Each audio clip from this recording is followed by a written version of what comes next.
It's now the third episode of Survivor China. Last time, Feng was a tribe divided as Hannah and Adam teamed up to work against the opposing side run by Daniela, Maria, and David. On the Shu tribe, Ebony finally got to work on Jeannie and Julian to create a flip against Alec's majority alliance. With it seeming to be a success, the only issue for Jeannie and Julian was their close ally, Sarah, due to her closeness to Alec. After a barrel roll immunity challenge, Shu rolled their way to victory, sending Feng to tribal council yet again. With both sides debating on what move to make, there seemed to be a unanimous decision to send home Kevin to keep the tribe strong. Adam's crew stuck to this, but Shelby flipped sides and worked with Daniela, Maria, and David to blindside Fabian. With Fabian out of the game along with his idol, will the re-hidden idol give the minority another chance at survival? It's night 6 on Survivor China, and at Feng, everyone returns from tribal council with the vote off of Fabian. Hannah then chuckles and mentions how it was another night with a blind side. Adam laughs and tells Hannah that she's probably lucky she got the necklace, considering nobody is safe anymore. In confessional, Daniela says that her alliance ended up voting out Fabian over Kevin. It makes more sense, not just for her own game, but for the entire alliance's game. It isn't easy to trust the people you blindsided at the first tribal. Adam, Roland, and Hannah are now on the outs, and it's hard to tell if they will even try working with her again. Time will tell. Near camp, Adam and Roland talk privately after losing Fabian. Roland admits he doesn't feel good at all right now since Daniela, Maria, and David just proved a second time that they don't trust the two of them. Adam sighs and says they need to find some way to get into a majority. In confessional, Adam says that it's clear that Daniela doesn't feel the need to make any big moves right now. She's in a comfortable alliance with Maria and David, and they are stringing along Anna and Kevin with them. Possibly even Shelby now because she flipped alliances. That just leaves himself, Roland, and Hannah on the outs. The three of them need to come together and think of a way to get out of the minority. Either they try getting David on side again, or they go a different route and actually try working with Daniela again. If Daniela has all control of this tribe, maybe they need to work with her rather than work against her. It's day 7, and on the Shu tribe, Ebony starts working on the fire for her tribe, and Sarah asks her if she needs any help making breakfast for everyone. Ebony tells her they can grill some of the fruit they found. In confessional, Sarah says that the Shu tribe is currently thriving in luxury.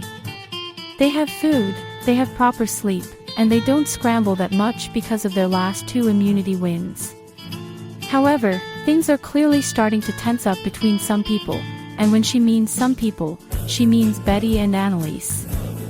Betty then gets out of her tent and says good morning to the few people awake. Annalise then asks her how she slept, and Betty says she slept pretty well. Annalise says she slept like shit last night because she took her spot in the tent. Betty then squints and sits down by the campfire. Betty then asks Annalise why she didn't just wake her up to scoot over, and Annalise says she would have woken up the entire tribe. In confessional, Annalise grunts to herself, calling Betty a child at times. She's clearly very comfortable in the position she is in right now. Nobody has said her name as a voting target as of yet. It feels like she's purposely trying to annoy the minority now with the decisions she makes with camp life. Betty then tells Annalise that she needs to be more vocal with her if there's truly issues with what she does. Annalise smirks and says there are too many issues to list right now. Betty then gets up and starts leaving camp, calling Annalise a windbag. In confessional, Betty feels like Annalise is purposely trying to stir shit up to get her in trouble and potentially flip the alliances around, but she's not going to let her do that. If this tribe loses the next immunity challenge tomorrow, Annalise will certainly go home. As the morning goes on, more people begin waking up, and Julian asks Sarah if she wants to go chat for a bit. Sarah says sure, so they both head out of camp together. In confessional, Julian says he wants to simply bring up the idea of a flip on the majority side of the tribe to Sarah. She's an important person in his alliance with Jeannie because she has many connections with people like Alec, Steph, Garth, and Betty. He doesn't want to lose trust with her, so he'll have to be very careful with how he brings this idea up without upsetting her.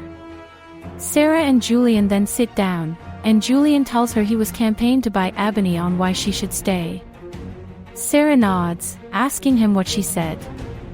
Julian says she knew how awkward it would be to approach people from the majority and ask them to flip, so she just offered a new alliance, just with a stronger approach to the game. She argued that Alec is too controlling and manipulative to be a good ally. Sarah then asks who is in Ebony's alliance idea, and Julian says it would be them too: Ebony, Jeannie, Rachel, and Annalise. 6 against the 4 of Alec, Garth, Steph, and Betty. In confessional, Sarah says she's not too keen to make a flashy flip happen this soon into the game. She already has a great bond with people like Alec and Betty. She doesn't want to upset them just to keep Ebony around, who hasn't approached her personally. Sarah then tells Julian she's just unsure how she can trust Ebony if Ebony did not approach her with this idea. Julian admits that Ebony seemed to rely on him and Jeannie to speak with her, so he can see where that can be a little suspicious. Sarah tells him she'd much rather they stay aligned with the majority because this is a group that can truly carry them through the merge. Julian nods and agrees that they are better off staying majority strong. He just wanted to bring this to her attention so she'd be aware, and Sarah says she's glad they talked it through together. Later, Garth and Alec meet up, and Alec tells Garth he feels pretty good about their main crew. Garth then asks Alec if they should really trust Betty or not, since she showed everyone she's a loose cannon. Alec nods in response and says Betty isn't a worry for him at all. In confessional, Alec says he feels pretty powerful on this tribe, but he can't get cocky at any moment in this game. He has a redirect advantage in a large majority alliance, but things can change without him knowing it. For now, he feels like he can fully trust Garth, so only he will know about the advantage he has. Following Garth, Sarah is like a little sister to him. She's someone he feels like he can rely on. Then there's Steph, Betty, Jeannie, and Julian. He doesn't want to put full trust in any of them, but they are still part of his alliance that he wants to keep alive. It's possible 1 or 2 of them try to flip the dynamics around, but that would require more effort from them since the alliance is already very strong. Alec then tells Garth that his core people are him and Sarah, and the rest are merely just neutral allies to him. Garth agrees and says he sees it the same way. In confessional, Garth admits he really likes Alec and wants to move forward with him. He's actually a great shield for him because people like Ebony, Rachel, and Annalise are already targeting him for being such a power player. There's no reason to go against Alec if he'll always be a target ahead of him.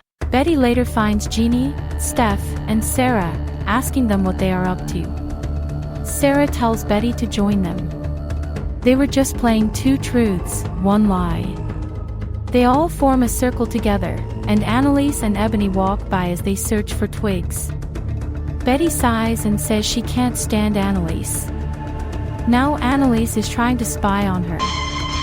Jeannie smirks and says that their beef is such a mess. Betty calls Annalise the real mess. She just picks fights whenever she wants to. In confessional, Jeannie admits Betty is a bit of a hothead mess. Poor Annalise didn't really do anything to her, and Betty decides to be loud and mad. It's pretty hilarious to watch because the beef is meaningless. Neither of them are going home. Ebony is currently the main target. But of course, Betty will do anything in her power to switch the name to Annalise. Betty continues to talk badly about Annalise, at one point stating she's shocked that woman is only 36 years old. She looks like she's leaning 55. Sarah then cuts in and tells Betty to chill out. She's doing too much right now and they are trying to play a game right now.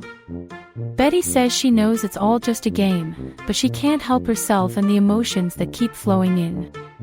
Sarah corrects Betty and says she meant the game they are playing right now, which is 2 truths, 1 lie. Annalise and Ebony walk around and eventually stop on the path. Ebony tells Annalise she fully believes the majority has the idol right now, so there's no reason to waste their energy searching for this idol anymore. In confessional, Ebony says she's struggling out here. There isn't a lot of food because of how much the tribe consumes daily. It's a big tribe, so they require a lot of food. On top of that, herself, Annalise, and Rachel are on the bottom of this tribe. Their hope is that Julian and Jeannie flip on the majority. However, that simply won't be enough to sway the votes in their favor. They need to look elsewhere as extra support. Ebony then tells Annalise she really wants to speak to Steph because they have always had great personal chats. Perhaps she can take a new angle when she talks with Steph next time and approach her with some game chat.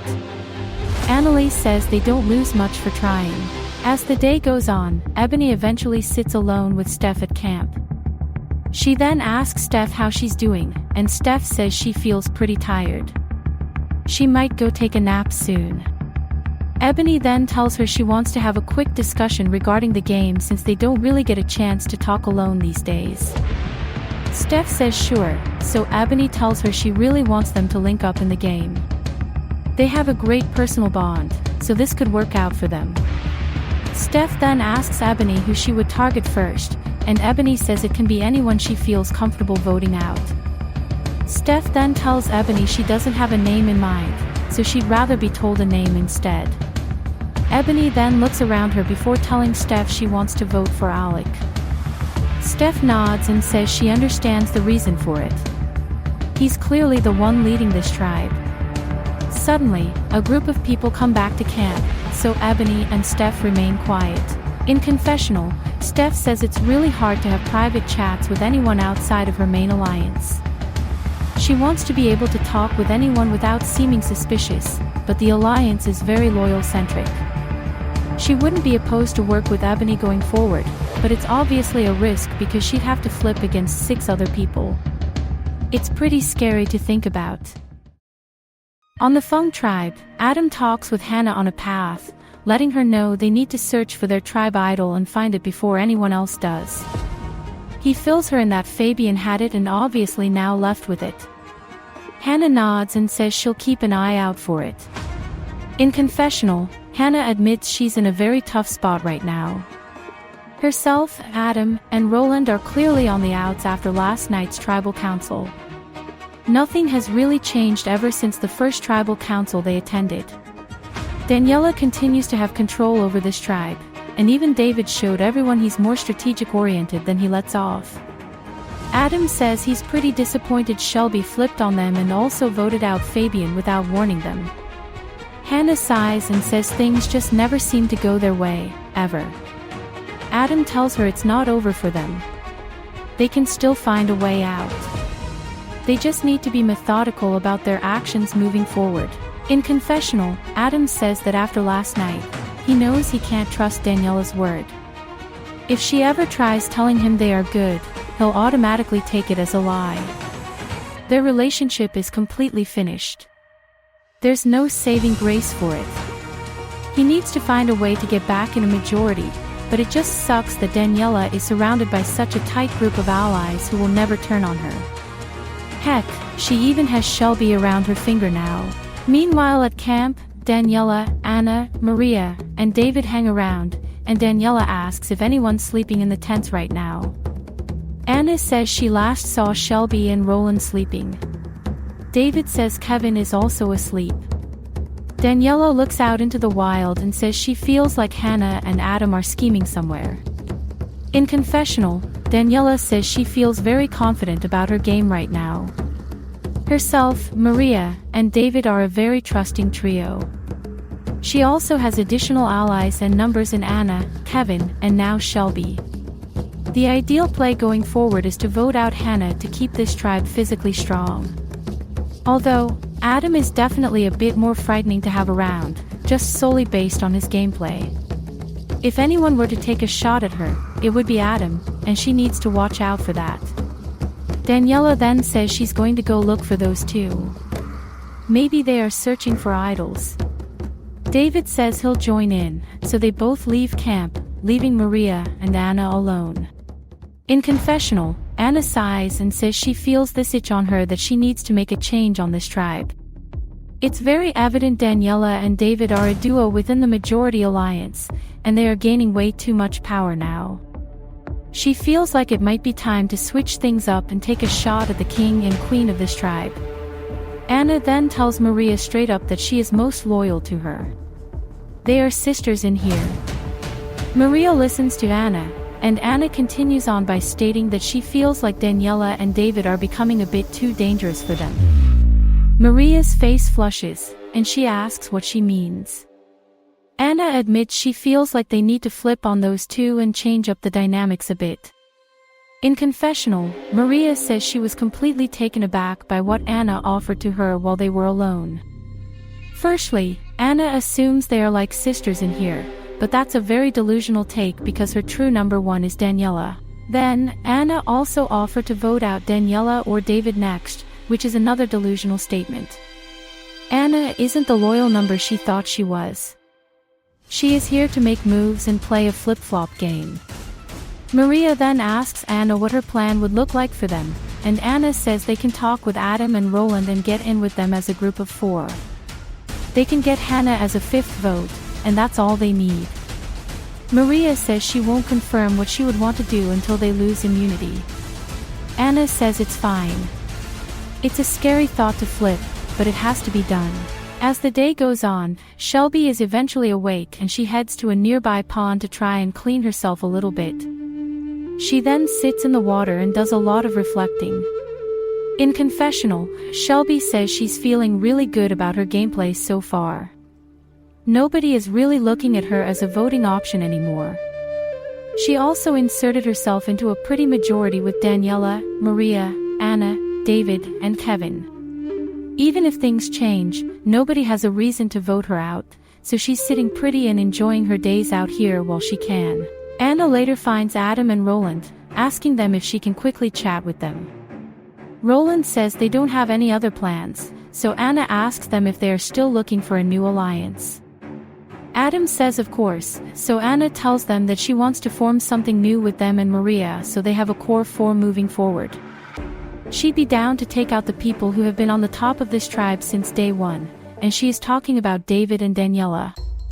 Roland is stunned and Adam keeps a straight face. Anna lets them know they can trust her and Maria. All they need is one more vote to ensure David or Daniela go home, so possibly Hannah can be that 5th vote. Adam says they didn't have any other bright plans, so if she's taking this seriously, they are good with it. Anna promises she's not bullshitting them, and in confessional, Adam admits that something feels off.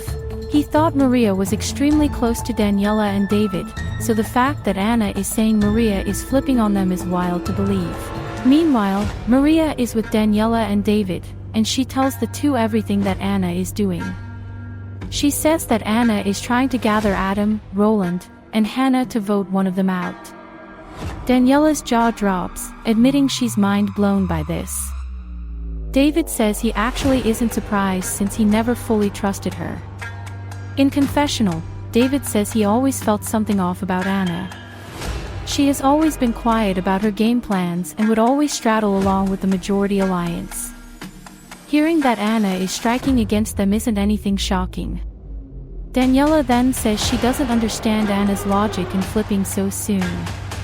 Maria agrees and says Anna was way too confident in herself to pull off this huge move. Daniela then says they need to keep Shelby and Kevin as close as possible to their group so they still have a majority of 5. If they lose one of them, they lose their numbers on this tribe. In confessional, Daniela says she's shitting herself after hearing about Anna's intentions in the game right now. It's scary to hear how easily she flipped. Luckily, there's still a chance the majority remains intact if Shelby and Kevin remain loyal. Shelby is probably the biggest question mark of the two since she used to vote with the other side. She'll have to get out of her comfort zone and take things a lot more seriously until the threat of Anna is neutralized. After learning about Anna's dangerous intentions in the game, Daniela talks with Kevin, filling him in that she's starting to worry about Anna because she's actively trying to take out their majority alliance. Kevin's mouth gapes and he asks why she's flipping. Daniela says it's clear Anna feels some sort of insecurity or something similar. She's not comfortable in the alliance, so she's trying to work with Adam, Roland, and Hannah all of a sudden. In confessional, Kevin says he's pretty gobsmacked that Anna would try to flip on the alliance. He feels really close to Daniela as she has been by his side this whole time, always holding private personal and game chats with him each day. Anna hasn't really spoken to him or anyone for that matter. He knew she'd eventually be voted out because she just simply doesn't offer much to the alliance, but it could happen sooner now that she's actively targeting them. Adam, Roland, and Hannah meanwhile are together, and Adam tells Hannah that him and Roland had an interesting chat with Anna. Apparently, Anna wants to flip with Maria to their side now. However, she also did not mention Hannah's name in the main group she wants to form. In confessional, Adam says it's important to make Hannah feel comfortable about their alliance as a trio while also revealing that Anna is trying to form a separate group with him and Roland. He doesn't want Hannah to feel left out, but he also doesn't want to leave Hannah out. Roland then tells the two that he doesn't see Maria flipping. He has had quite a few one-on-one chats with Maria, and she always talked about how complicated it would be to flip sides. Hannah agrees immediately and says that Anna barely talks game with anyone. She's a huge floater. Adam then suggests they warn Daniela and David about Anna's intentions. Then, it's possible they link up for now and call a truce to take Anna out. Hannah breathes out nervously and tells Adam to remember they can't trust Daniela's word. She lied to them multiple times. In confessional, Hannah says that although Anna isn't a reliable person to have on your side, it's probably better to go with Anna than Daniela. Daniela has lied to people multiple times, and she even said her own name ever since Fabian got out. Adam and Roland seem to want to trust that Daniela would flip on Anna, but she has doubts. Adam later finds Daniela at camp, asking her if he can pull her aside, so she complies. Anna is seated while this happens, and she turns to Maria, telling her that something feels off. In confessional, Anna says it's uncommon for the other side to actively pull someone from the majority aside, especially if it's Adam pulling Daniela aside. She and Adam already talked about flipping on Daniela, so there shouldn't be a reason for him to pull her aside. Adam and Daniela are now alone, and Adam tells her he has something serious to tell her. Daniela doesn't take him seriously, but she tells him to go on. He then warns her that Anna is trying to play the middle and is actively flipping sides this round. Daniela still has a straight face, asking Adam why he is telling her this. Adam then tells her that he really feels like they can build something strong together. They can't work separately or else they won't be powerful enough to get to the end. If they let someone like Anna slide through this game, she could end up winning this whole thing by floating between two sides of the tribe. Daniela then asks if he and Roland would be willing to vote Anna out next, and Adam says absolutely. In confessional, Daniela says she doesn't like what Anna's doing and it's obvious that she's trying to play both sides. After hearing Maria and Adam both tell the same story, she feels like this could be an opportunity for her to link up with the devil and Adam, and then vote Anna out at their next tribal council. Could it be stupid? Yes. Adam isn't that trustworthy after all, especially after she lied about her vote last tribal council. It's day 8 in the game, and both tribes arrive to their mats for the next immunity challenge. Everyone finds out that Fabian was last voted out from Fong. Justin then says good morning to everyone, and he asks Maria how the tribe is doing after last tribal council. Maria smiles and says they are doing just fine. Nothing more, nothing less. Justin asks Hannah if she agrees with Maria's claim, and Hannah awkwardly looks around and smiles without saying a word. Daniela looks at her and laughs, telling her it surely wasn't that bad. Hannah says no. Maria said it perfectly. They are all just fine. Justin calls Feng very ominous and mysterious, but regardless, they shall move on to the next immunity challenge, which also includes a reward. For this challenge, they will compete in rounds and select 2 members to compete in each round. Both members will have signs with an item list that is hidden from their partner. They must communicate what item to hunt for and bring back to their table. However, they must only state one item at a time. Once both partners bring their first item back, they will communicate the next item, and do the same process until all items are found. The first pair to get all items on their table will win a point for the tribe. The first tribe to get 3 points will win immunity, safe from tribal council. There is also a barbecue reward at stake for the winning tribe. They will enjoy all sorts of delicious foods, as well as some dessert afterwards. Justin says he can tell they are all drooling over this reward, so they'd better get right to this challenge. He asks Shu to sit a member out, so Steph volunteers. With Steph seated, Justin asks for 2 members from each tribe to step up for this first round, which will have only 2 items to be found. Roland and Daniela step up for Feng, while Ebony and Annalise step up for Shu. With both pairs ready, Justin counts them down and the round begins. Annalise and Daniela tell their partners to look for an apple, and then Roland and Ebony tell their partners to find a lemon. All 4 then run into the hunting zone, looking for their required fruit. Ebony then finds an apple and takes it back, while Daniela finds a lemon. Ebony and Daniela return to their tables, and Roland quickly comes with his apple. Daniela then tells Roland to find a banana, while Roland tells Daniela to find an apple. They both run out, and Ebony watches as Annalise struggles to find her fruit. Daniela immediately picks up an apple, and Roland immediately finds a banana. Both Daniela and Roland return to their tables, scoring the first point for Feng. On to the next round, we have Kevin and Hannah for Feng, and we have Rachel and Jeannie for Shu. Justin says there will be 3 items this time. The round begins, and both pairs tell each other what to search for, which then they all run out to hunt for the items. Hannah and Rachel are looking for a carrot seed package, while Kevin and Jeannie search for a banana. Both Rachel and Jeannie are quick off the gate, finding their items, and then Rachel finds out he has to find an apple while Jeannie finds out she has to find a lemon. Both begin searching, and meanwhile, Kevin and Hannah return with their items. Hannah tells Kevin to look for an apple, and Kevin says she needs to find a lemon. As they head out, Jeannie returns with her lemon, and soon after, Rachel returns with his apple. They find out they both need to find a banana as their last item, so they run out. Hannah eventually finds a lemon and picks it up to take it back to her table. Kevin is still searching for his apple.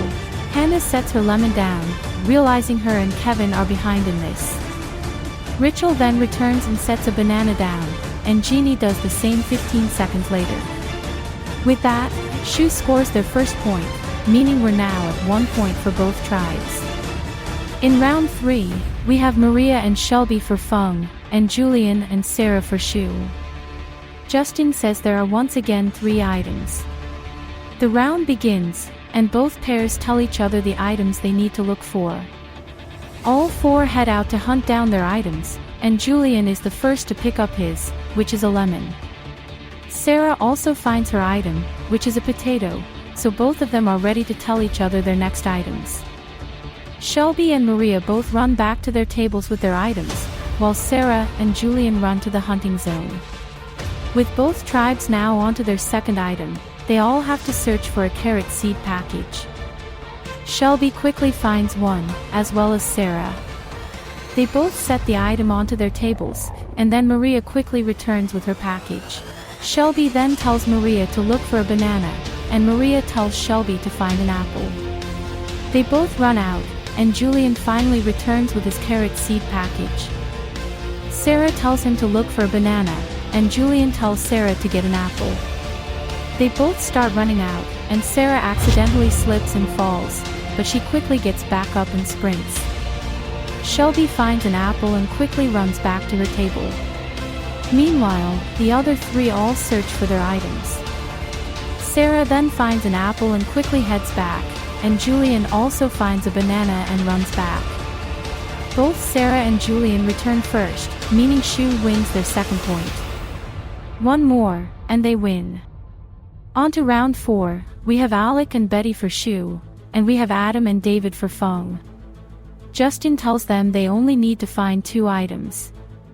The round begins, and Alec and Adam tell their partners to find a pink bottle, while Betty and David tell their partners to hunt for a glass jar. As the four look around for their items, David picks up a glass jar and runs back to his table. Betty then finds her pink bottle and runs back, while Adam finds a glass jar and returns. David and Betty have their items set down, and Adam also gets back. He immediately tells David he brought the wrong item. He has to get the pink bottle. David then curses out loud and takes the jar and runs back. Adam covers his face, stating out loud they are going to lose now. Betty hears this and says they better lose. Alec is then back with a glass jar, so him and Betty move on to the last item. They both then run out after telling each other the next item, and then David eventually returns with a pink bottle, setting it down on the table. Adam then tells David to listen carefully. He needs to find a lemon. David nods and tells Adam he has to find a pink bottle this time. They both run out, and Alec is the first person back with the final item. Betty continues to look around, and David snatches a lemon right in front of her. She screams in panic and looks frantically for another lemon. David returns with his item, leaving Adam and Betty still looking around. Betty then finds a lemon and quickly runs with it, while Adam also finds his item, so he sprints back with it. Betty is first to set her item down, seconds before Adam, meaning Shu has won immunity and reward. All of them cheer in celebration, and Alec picks up Betty and they both cheer. David meanwhile kneels down, feeling extremely guilty. Adam sits beside him and tells him to cheer up. Both tribes are then on their mats, and Justin congratulates Shu on immunity once again. Alec heads up and grabs the statue, and Justin confirms they will get to enjoy a barbecue back at camp. As for Feng, someone will be the fourth person voted out of Survivor China tonight.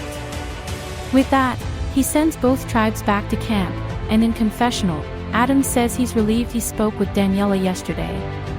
Otherwise, he probably would have been locked in as the next person voted out. The goal for tonight is to stack as many votes against Anna. However, Daniela has a past of lying, so she could easily gaslight him and instead just vote him out. Hopefully not, and things go well for him. At Shu, everyone returns to camp, finding a grill and mini fridge to make their own barbecue. In confessional, Jeannie celebrates because her tribe gets to eat some proper food today. Immediately, Alec went to grill everyone's food, and some people also decided to get dessert first since they couldn't wait for the food to finish grilling. She's one of those people, admittedly. It doesn't hurt to have a little bit of dessert before lunch.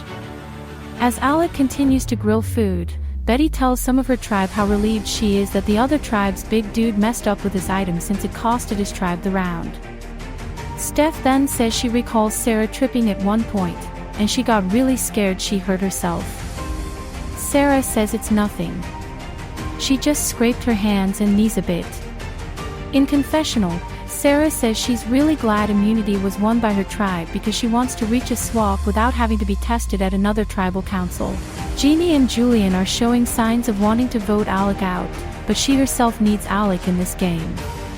If anything, she actually needs Annalise gone as soon as possible because that lady knows how to stir shit up, even when immunity is won.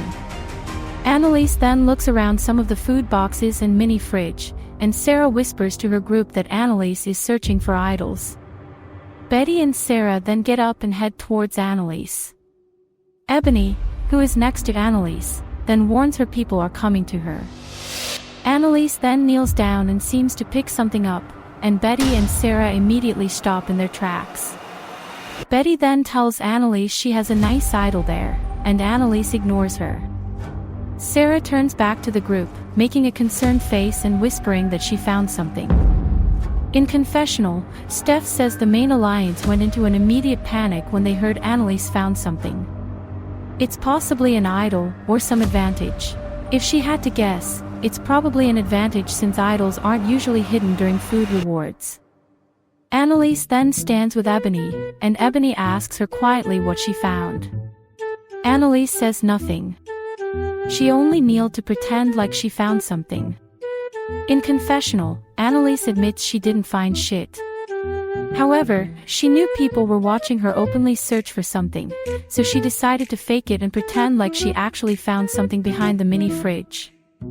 Betty is the loudest person on this tribe, so she's obviously going to get paranoid and spread the word to her whole alliance. At least this could be her own saving grace if this tribe heads to tribal council someday. Back on Feng, many people are disappointed at yet another loss, and David says he's just gassed at this point. He doesn't have any energy left. In confessional, Shelby says she lost hope in this tribe's potential after today's loss. This has to be one of the most dysfunctional tribes on Survivor. Looks are deceiving, and despite having these strong boys and girls, they are losing challenge after challenge. Daniela then asks David and Kevin if they want to head to the well for a bit, so both follow her lead. Anna then walks over to Maria, whispering to her that something is up with Daniela. She feels like the plan was leaked to her. Maria asks if she's sure, and Anna says Daniela has been restless the last 24 hours. In confessional, Anna says she feels like something is off with Daniela, especially since she keeps avoiding her and pulling in other alliance members aside. The biggest tell was when Adam approached Daniela yesterday. It's possible he leaked everything to her, and now Daniela wants her out. At the well, Daniela, David, and Kevin stand around, and Daniela breathes out intensely. Kevin says he can already tell she feels off, and Daniela says she feels very betrayed by Anna. She did not think Anna would actively try taking their alliance down. She doesn't understand why Anna would even want that in the first place. She was in such a good spot. Kevin then straight up says they should vote her out, and Daniela says she thinks that's their best play. Although, she still doesn't know if it's smart bringing Adam, Roland, and Hannah to a swap. Kevin says it's probably better to take out someone who is actively against them, and that's Anna right now. In confessional, Kevin says he prefers to see Anna go because she's a lost cause now. As soon as she spoke against the alliance, it was over for her. The trust is broken and can't be brought back so quick. David then says he's locked in to vote for Anna tonight. Daniela says they'll just need to fill in Maria and Shelby. She also thinks it wouldn't be a bad idea to tell Adam and Roland to do the same. Meanwhile, Anna and Adam sit by a pond, and Anna asks him if he's committed to take Daniela or David tonight. Adam says yes, but Anna tells him she feels like there's some doubt in him. Adam asks why, and Anna tells him she just remembers him approaching Daniela yesterday and pulling her for a private chat. Adam tells her it was nothing. He just spoke with her alone after the whole Fabian vote off. In confessional, Adam says he doesn't trust Anna in this game. Although she might be serious about voting out Daniela and David, it doesn't mean she'll be loyal in the long run. If she can flip on her alliance this quickly, that could be an indication she's a poor ally to have in general. At the same time, he has to remember that Daniela and David are the showrunners on this tribe, so perhaps it would be a great move to snipe one of them out tonight. He needs to weigh his options carefully before making a proper decision. Adam later meets up with Hannah, telling her he's pretty set to vote Anna tonight. Hannah nods and says they need to make sure Daniela and her crew are doing the same. Adam then says he actually had a moment where he thought that perhaps they are making the wrong move tonight. Maybe Anna isn't the move. Maybe it really is Daniela or David. After all, they can take Anna out down the road if they have to. Hannah then tells Adam she's just worried they won't have the votes. Shelby isn't a reliable vote, and clearly Maria is ready to vote out Anna. In confessional, Hannah says that it's obviously smart to keep your options open in this game, and for tonight, herself and Adam are still trying to think from all angles. It would be awesome to blindside Daniela tonight, especially after she blindsided them twice. However, in this game, you need numbers, and herself, Adam, Roland, and Anna are only 4 votes. The other 5 on this tribe plan to vote for Anna, at least that's what they claim. Shelby is the only person she can see flipping on Daniela. At camp, Roland and Maria stand aside, and Roland asks her if they are locked in to vote for Anna tonight. Maria nods and says it should be unanimous. In confessional, Roland says he feels like there's nothing his alliance can do to make a flip happen. Anna is clearly the one to go, and he's pretty sure there's no fake out against him. He really trusts Maria in this game. They've communicated information back and forth to each other secretly since day one, so he feels like he can trust her when she says she's voting Anna out tonight. However, anything can happen in this game, so it's totally possible that she's lying to him and her alliance is actually voting Adam or Hannah tonight. Anna then joins Roland and Maria, asking them if they should just switch to Kevin. Maria and Roland stand in silence, confused by this, and Anna tells them she can tell people are uncomfortable to vote Daniela or David tonight. She'd much rather go the safe route and vote for Kevin with them, Adam, and Hannah. Maria then asks Anna if she's sure they should switch now, and Anna says she's sure. In confessional, Anna says she's not taking her chances anymore. Adam is for whatever reason uncomfortable to vote out Daniela, so she's switching up the plan last minute to Kevin. He has been weak in challenges and he's locked in with Daniela in this game. She'd rather save Daniela for another round when the numbers are more crunched. Anna then sees Adam walk into camp, so she tells Roland and Maria she'll go fill him in. As she leaves, Roland sighs and Maria says this is getting really crazy now. It's officially night 8, and Feng arrives to tribal council.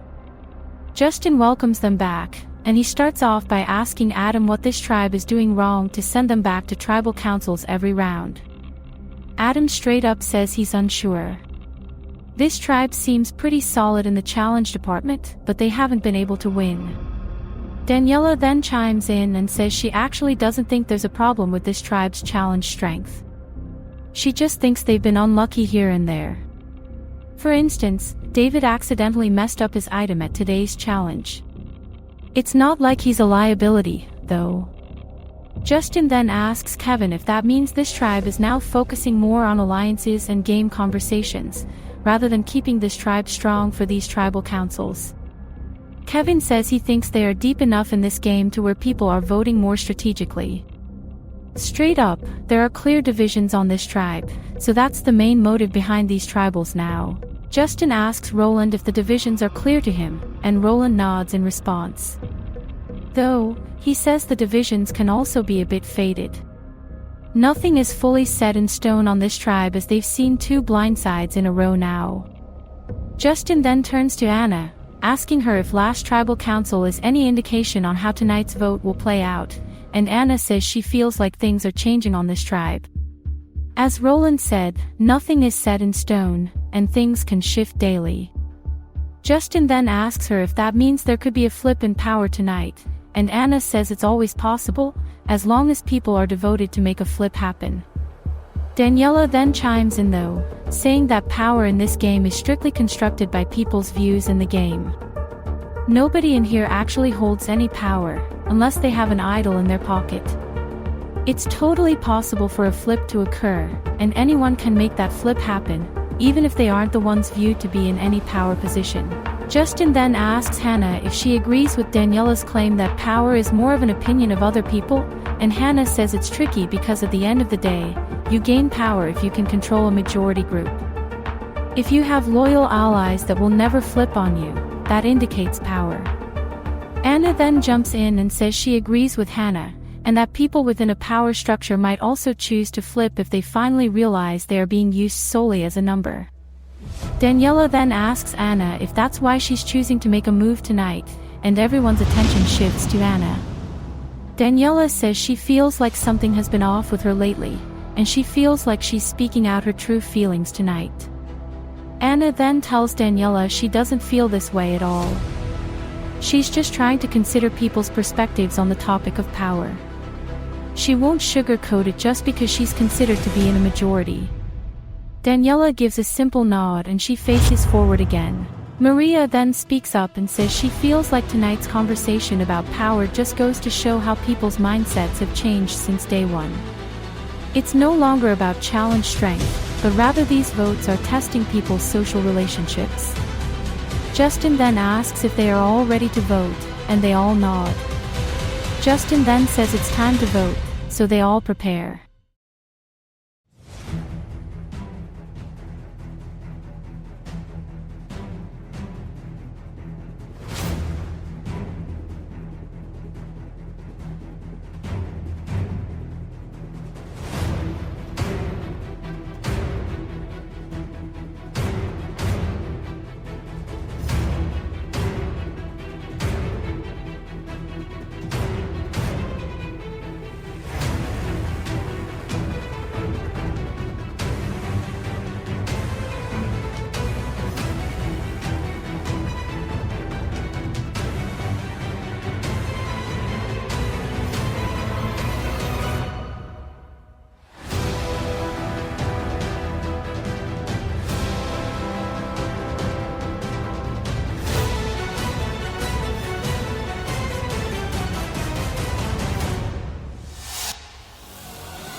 I'll tally the votes.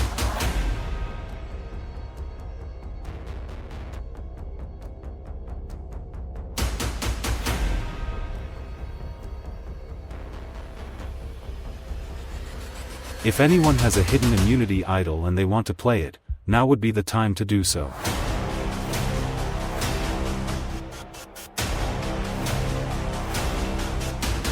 Alright, I'll read the votes. First vote. Kevin. Anna. 1 vote Kevin, 1 vote Anna. Anna. That's 2 votes Anna.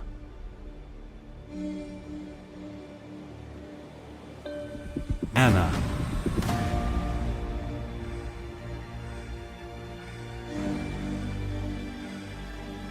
Anna. 4 votes Anna, 1 vote Kevin. 4th person voted out of Survivor China. Anna. Anna smiles and she then stands up to go grab her torch. Daniela breathes out and Adam looks down at the ground. Maria then gets up and hugs Anna, apologizing to her, and then Anna goes over and places her torch next to Justin. Justin snuffs her torch, and she then heads out. Justin then faces the rest, telling them to walk back to camp, so they all begin making their way back. Next time on Survivor China, with Feng finally coming to a consensus with a vote off, they all agree to stick together from now on and avoid any trouble. However, a twist hits the game as both tribes will play for individual immunity, and both tribes will vote someone off. With Shu having a long immunity streak, will Tribal Council create new lines in the tribe? Stay tuned for the next episode. Anna's final thoughts. Anna fully expected to go home tonight, especially after the amount of red flags she noticed in the last 24 hours. It's clear that Daniela holds the most power in this tribe, but she's trying to downplay that, and people are eating it all up. She feels like this tribe was threatened by her own quiet, observant game, and they perhaps wanted to take her out for being such a different player than everyone else. However, it might come to bite most of them in the future because they can't continue denying that Daniela is playing the best game out here.